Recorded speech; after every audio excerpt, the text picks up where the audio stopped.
If you like this video, hit that subscribe button. I put out new Storybook Brawl videos every single day at 9:30 p.m. EST, and turns out most of you guys aren't subscribed yet, so what are you waiting for? I'm a pretty small channel, so I do also pay a lot of attention to comments and likes, so let me know what type of content you guys want to see. Enjoy the video. What is up, everybody? I'm NoLucksGiven, and today we're going to be looking at a recent Geppetto game of mine, which is definitely really inspired by the Sphinx. I've been having a lot of fun playing the Sphinx recently, and recently posted a video where I was 5 XP up on the rest of the lobby. And this Geppetto game is potentially even more impressive. I only get 4 XP up on the rest of the lobby, but I have to spend the full gold on all of that XP for the most part. Well, we'll see. I cheat a little bit still, but I think it just makes it even more impressive because Geppetto isn't about XP. Importantly, Geppetto's hero power does scale with your level, so there is incentive to buy XP when you're playing Geppetto, but it's certainly not the main thing that Geppetto is known for. That's going to be summoning stuff. And in this video, basically, I think that once you are powerful enough in Storybook Brawl, you want to take that power and try to convert your board strength into other resources, at least early in the game. And typically that comes in the form of gold, or, preparing treasures, or scaling for the late game. And one of the things that gold can be turned into is XP, obviously. And so that is a lot of the strategy that we are going to be using in this game. We got off to a relatively good start, shrink spell, and then selling our golden chicken, and we're able to play. I guess you'd say this is 4 units, not really going to count the Polywoggle, not going to count the Madman. The board isn't super strong, and I think that we probably I know that we wind up losing this brawl as well. And I think that's also important to look at because this is a game where we start off losing pretty badly. We lose our first 3 combats, and we're in the last place in this lobby. And you can't give up. You can't give up when that happens, down to 27 health on 3.0, but there's still a long way to go. This is a really cool turn because we get to pick up 3 different pairs, and alongside Crafty, it's definitely good to have access to some pairs because that means that we could potentially get a treasure, and that's going to make our Crafties a whole lot stronger. But one thing that I guess we have to decide if we want to sell the Bad Billy or if we want to sell the Baby Dragon, and that certainly is a decision point. And then we're going to support both of the Polywoggles with the Mad Mim after deciding to sell the Baby Dragon, and hopefully we can get a Slayer too. That would also be sweet. But you get to a point where you've made your board decently strong, and more gold rolling to try to find some more minions. Sure, maybe you can cast a spell, give a unit +3/+3 or +1/+1 a lot of times in the early game, but you're not making the board that much more powerful. And you see against this player, we're beating them just because we have more units. And also we just slayed with 2 different Polywoggles. So our board is going to be pretty strong at this point in the game. So one of the ways to now press this advantage is to get some XP in there. So obviously we're going to pick up Princess White before purchasing some dwarves.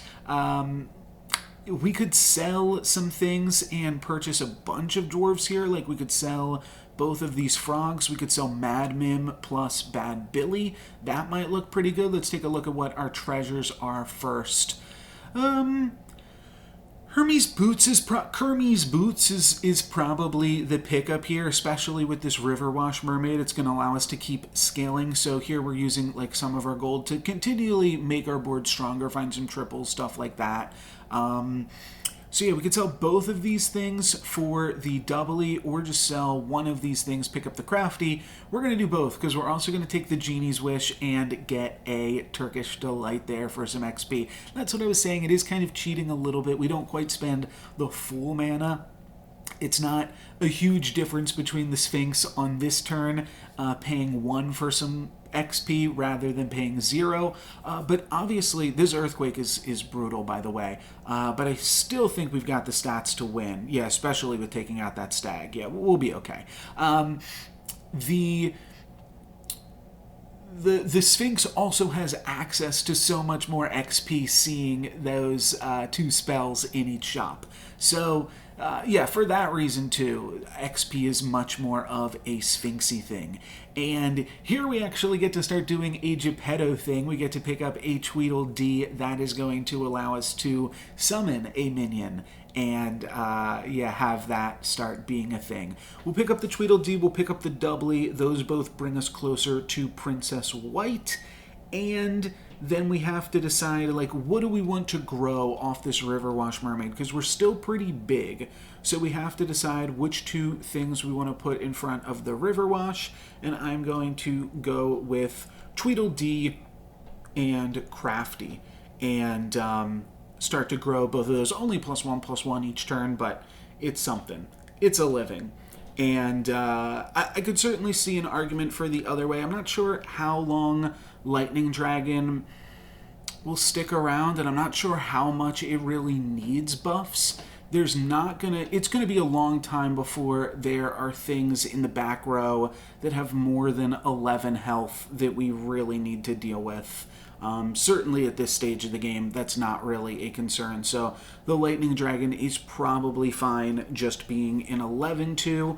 That means it is going to slay, so like there's the other side of it as well, that you could just try to grow it.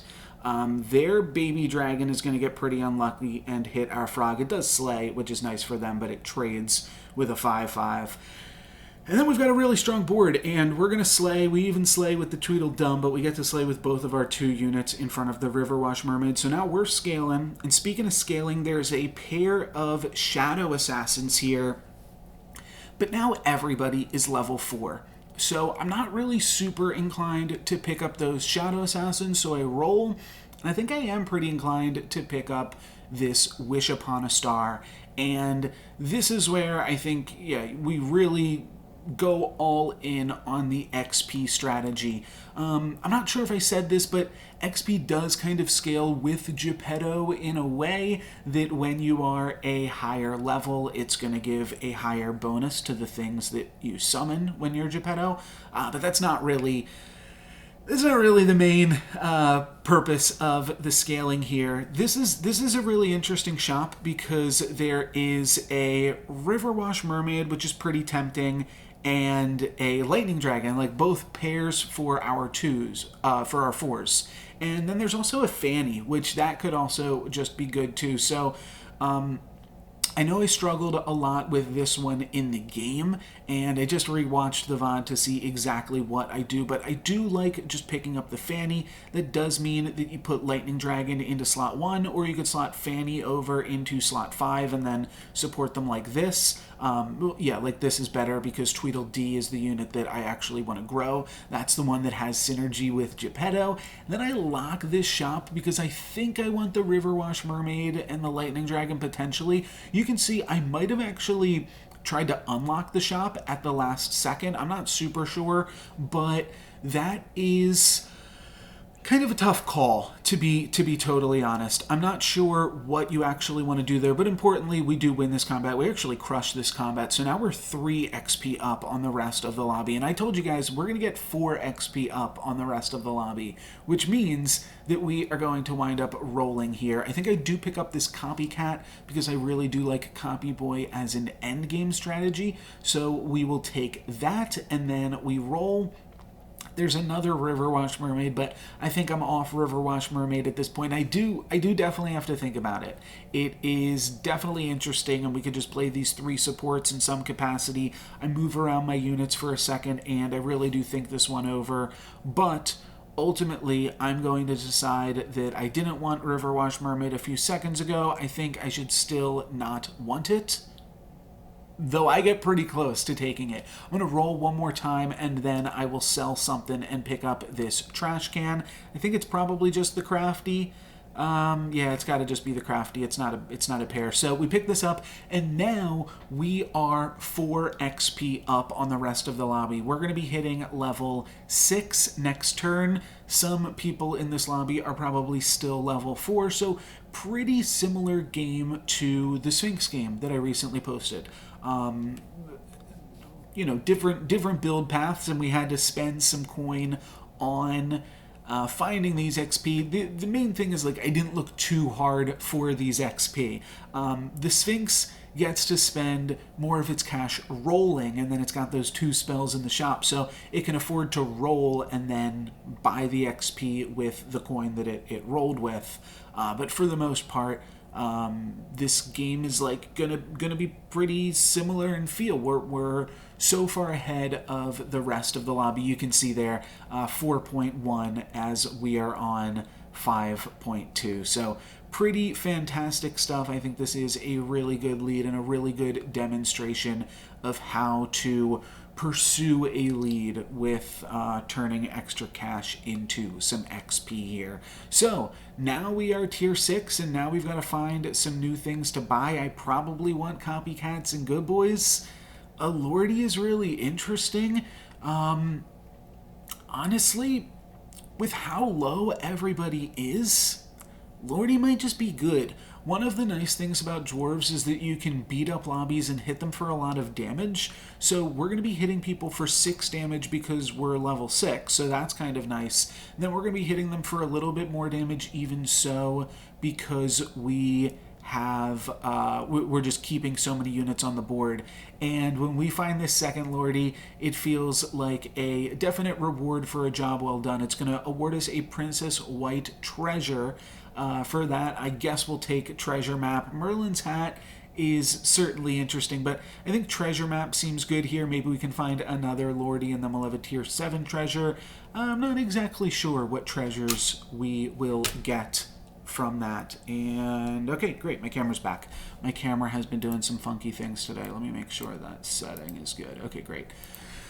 Hopefully that won't interrupt us again, but we are going to take the treasure map, and I feel very rewarded for picking up this first Lordy, now having found a second one. So that is really nice. Going to be playing up against Midas here next, and all we need is our 2 gold units to survive, and then 1 more unit to survive. That's how the math works. So we will put our crafty here in our final position. They're also dwarves, so they could certainly give us a run for our money, but we're going to be kind of killing it here and putting out a bunch of stats onto the board, +6/+6 for that Tweedledum. So there we go. They take out 1 unit, but yeah, as long as they don't take out that crafty, we will be getting our first eliminated player. And that's typically something that Midas is trying to do, but instead we are going to be eliminating players here now. 15 damage to King Midas. And if we can use our early advantage to just bully the rest of these cats, then I think that we're in a pretty good position to try to win this game. We can still add 2 more dwarves to this board to get some power out of it. I think I'm debating Lancelot there just because we're sitting on a treasure map. I'm not sure. I might wind up like looking to pick up some 9 sea terrors or something at some point. And I'm going to actually just roll past the doubly. That is a little bit surprising considering how good doubly is with the Lordies. So I'm not exactly sure why I did that, but we'll keep rolling here. I guess I'm looking for something specific. I guess I was looking for 9 sea terrors, and unfortunately we hit it here with just short of the amount of gold that we would need to pick it up. So that's a little bit unfortunate, but we'll just lock it for the next turn and try to pick up a pair of 9 sea terrors. Once we have a tier 7 treasure, that could honestly push us in a new direction, especially as Geppetto, if we're able to get like Mirror Mirror, and we'll have our choice of tier 7 treasures as well. It won't just be like Pandora's box where we get a random one, but if we find the Holy Grail, that allows us to pivot into a new direction. If we find the Mirror Mirror, that allows us to take full advantage of Geppetto and potentially pivot into a different direction as well. So definitely a lot of big sevens that we can find. For right now, just going to try to bully people as much as we can. I don't think this Pied Piper is going to be too much of a problem. But that is a big hippo, so it could certainly do a little bit of work. Let's see. We're going to resummon our Tweedledee 3847. That's pretty good. That is probably going to be just enough. Yeah, they're gonna take a decent amount of damage there. 15 again to the Pied Piper.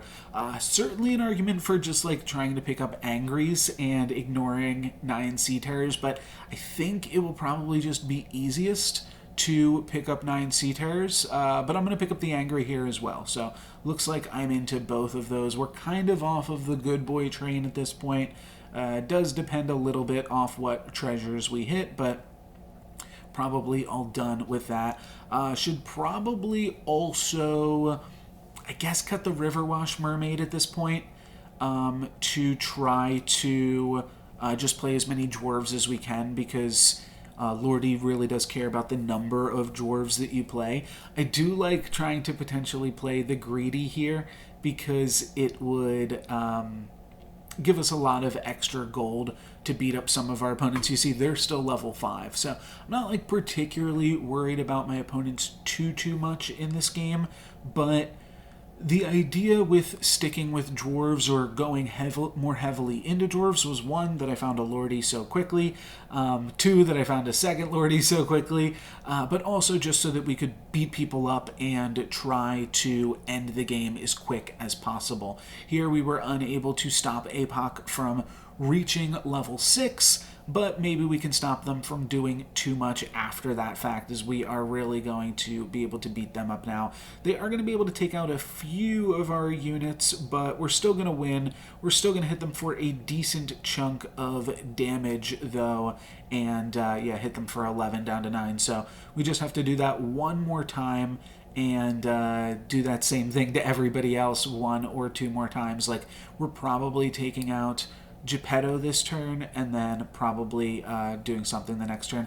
I could have purchased that upgrade. It would have made us stronger, but I really want to find a tier 7 treasure. We've got this map just staring at us, so I do want to find the tier 7 treasure, and it looks like an Angry is a really good pickup here. Probably should look to cut the Princess White.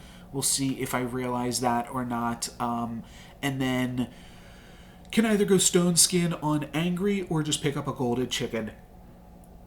I think both of those are pretty reasonable options, but I'm not sure which one I go with necessarily. I think it should probably just be the Evil Chicken, because I do have multiple different pairs that can get us. Oh, I guess I could just roll as well. That's just about as good. Could have picked up that Fanny too. I could have seen those Fannies being reasonable. I guess I don't want a triple Fanny right now, but Ring of Meteors is really good. Crown Atlas also quite good if I do manage to pivot, but at this point it's not really looking like a pivot. And the longer you stay in dwarves, the less people that are in the game, the more it just seems like, you know what, maybe I should ride this one out. Maybe we do just have a dwarf game here today. And that's okay. Boots can still work pretty well on the dwarves, trying to get your Angries to trigger before some of your other things get attacked, like your Tweedledums, and your opponent's board starts growing. Just having Boots can just always be good. So we are off to a pretty decent start here. Opponent with a ranged unit and a Siren, but the Siren's just going to chump into something, and Merlin's dead. So there we go. Top 4, maybe even top 3 if APOC or Horde Dragon has been eliminated. Yeah, it looks like Horde Dragon goes bye-bye. So it's just me, Pied Piper, and APOC. And now we finally get to pick up this tier 7 treasure. What's it going to be? There's Mirror Mirror. There's also the Holy Grail. And at this point, I don't think we're pivoting. I think we're taking the Holy Grail and we're just rolling for more dwarves, because this game is almost over. And I think we put the most pressure on our opponents by just continuing to try to end the game. And speaking of trying to end the game, we're going to be able to pick up another Lordy right here, right now, before we even go into the Holy Grail turn. And Phoenix Feather, I think, is a pretty solid treasure on dwarves. So let's go ahead and pick that up. And excuse me. Yeah, now, as long as we don't die this turn, which I think is impossible, right? We would have to leave my opponent. It would have to be like something with pumpkin plus books and a bunch of scamming or something, because my opponent would need a full board of golden minions to hit me for 27. So we're probably surviving. We're probably getting a Holy Grail turn, in which we can probably find some more Angries, some more Lordies, maybe an Echo Wood, maybe something to replace this Princess White, maybe even a Ring of Meteors from Fanny. That could be sweet too. And it doesn't look like Pied Piper's that strong. More importantly, they're playing a bunch of animals, which is just a bunch of angry bait. Unfortunately, we never picked up the Greedy, but we are doing A-okay here, and I don't think we'll kill Pied Piper here. It's close to being possible, right? What's 4 plus 15? Yeah, so we could have technically killed them if everything that we had survived, but it's honestly going to be a pretty close fight, and that is why we do need to get this Holy Grail online. We might actually... Oh yeah, we just lose this to the Hippocampus. Oh, not with that attack. That was a really good attack for us. That's going to make us... Oh, wait. Wow, they won with the spear. They were a spear away from killing us. So we are going to do a Holy Grail this turn. Hopefully Pied Piper will take out APOC, and then we get to reclaim victory against Pied Piper yet again. At this point, like I said, we're really just rolling for dwarves. There's an Angry. We'll pick this up. Looking for like Mimic Chest. Monkey's Paw is really bad with Lordy, so honestly I just don't even want this. But I will take another Lordy and a piece of health. And then we're just rolling. I think that the Fannies can be fine. We do want to take out Princess White to play more dwarves, so that's good. Then we find another Fanny, and I wind up taking Crown of Atlas. Big mistake there. Should have just skipped. But it's also like you don't need to skip when you are playing... a Holy Grail turn. So that is kind of silly too. But this treasure we do skip, even though it's probably more powerful. And then we pick up an Angry. I think I'm going to miss the fact that this Princess White is in there. No, I pick up a Greedy. Oh, I don't put it in though. Don't know why I'm casting that, but also don't know why I'm not picking up the doubly. Unfortunately, we didn't have anything great to... Like, I want to be able to knighthood another Lordy or Echo Wood on this turn, so I didn't wind up knighthooding an Angry, but I think that we've still got a ton of stats here, yet Angry is going to be able to take out a buffed up Gumblegore and live.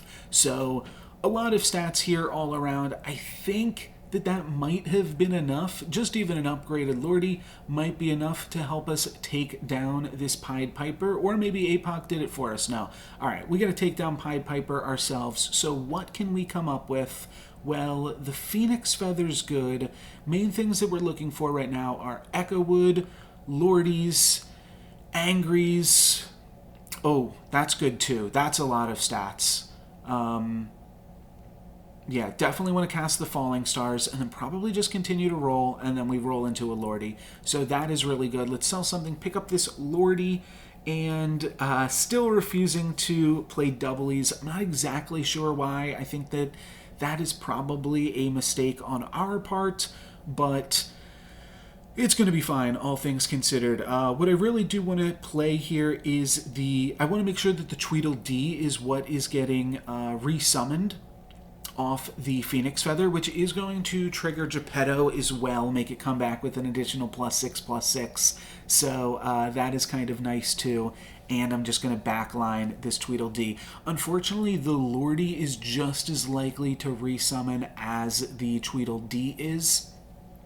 So one of those two things will resummon. We just have to hope that it's the Tweedledee. But we don't want to play it frontline, because if it gets targeted first, I mean, it probably won't. Maybe I should have just played it frontline because of the fact that my opponent's running a bunch of animals in their comp. So it's very unlikely that the Tweedledee will die if we just frontline it. But what is important here with my opponent running all of those animals is these angries are going to be really big and just get to do a lot. Hopefully, actually, our Falling Stars doesn't kill anything. We would really prefer that the Falling Stars keeps everything alive, so that way the angries can just get a few additional triggers against like sheep and stuff. And I think at this point in the game, Falling Stars probably not killing anything. Yeah, it's not going to.